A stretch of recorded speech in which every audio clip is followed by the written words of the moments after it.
Hello class, Rob McComas here. For this discussion board assignment, I've chose to speak about Dr. Martin Luther King Jr.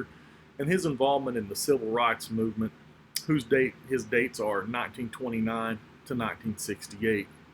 And in the text, Noll points out that Dr. King was the most visible civil rights leader from 1955 until his assassination in April of 1968. Dr. King had a strong Christian foundation. The text points out that his father was a pastor at a Baptist church in Atlanta and that he was a highly educated man. He studied at Morehouse College and Crozer Theological Seminary before picking up his doctorate at Boston University.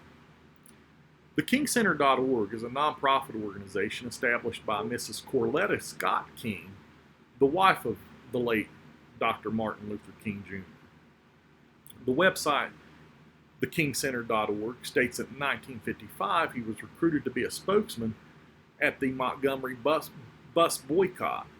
This was really the first major accomplishment of Dr. King. He was called there to speak at the rally, and but it snowballed. It had a much bigger effect.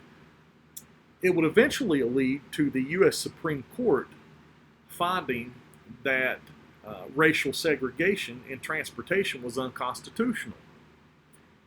The Human Psychologist wrote a journal article called Martin Luther King Jr. on Justice and Love, and they believed that humble beginning could have no bigger impact because of that Supreme Court ruling finding segregation in transportation unconstitutional. The KingCenter.org also states that in 1957, Dr. King was elected president of the Southern Christian Leadership Conference, the SCLC, and that's an organization designed to provide new leadership for the now rapidly growing civil rights movement. This was really picking up steam at a huge pace, and he would serve that organization, the SCLC, until his assassination in 1968. On Dr. King's Nobel-winning speech, I Have a Dream, the Nobel Prize website, nobelprize.org, used a quote from his acceptance speech. And that quote that they use on the website is, "I refuse to accept the view that mankind is so tragically bound to a starless midnight of racism and war that the bright daybreak of peace and brotherhood can never become reality." And that view of Dr. King, never giving up hope, was what he lived for. He refused to see it any other way.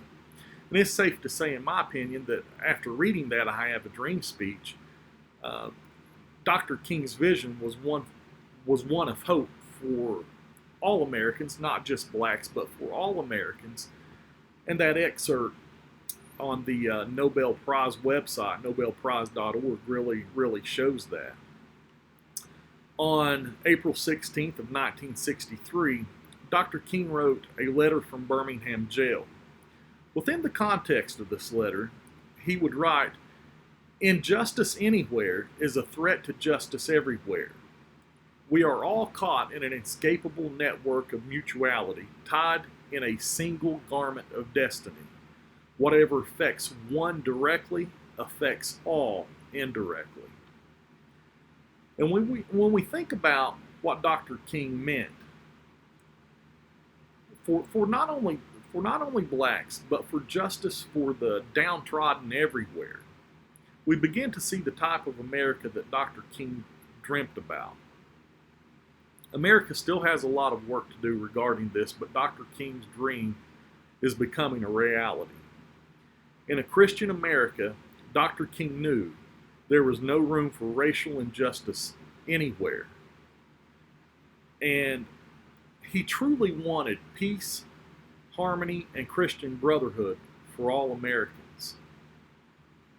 And I hope that you enjoyed this discussion of Dr. King, and I enjoyed bringing it to you. Thank you very much.